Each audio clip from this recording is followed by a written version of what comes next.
کوفہ سے ہزاروں خطوط۔ حسین کے نام آئیے، اب آئیں، ہم آپ کے ساتھ ہیں۔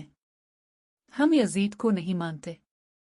امام حسین نے مسلم بن عقیل کو کوفہ بھیجا تاکہ دیکھیں لوگ واقعی وفادار ہیں یا نہیں۔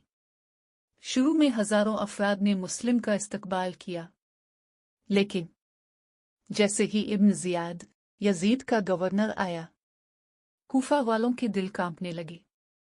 تلواروں کے خوف نے وعدوں کو بدل دیا۔ مسلم بن عقیل شہید کر دیے گئے، اور امام حسین اپنے اہل بیت کے ساتھ کوفہ کی طرف بڑھتے رہے۔ انہیں کیا معلوم، جنہوں نے بلایا وہی اب دشمن کے لشکر میں ہیں۔ کوفہ والوں نے یزیدی فوج کا حصہ بن کر حسین کو کربلا میں گھیر لیا۔ جنہوں نے خط لکھے تھے انہی نے پانی بند کیا، انہی نے نیزے اٹھائے۔ 10 محرم کو نواس رسول کو شہید کر دیا گیا۔ یہ تاریخ کا سب سے بڑا دھوکہ تھا۔ حسین نے وفا کی اور کوفہ نے فریب دیا۔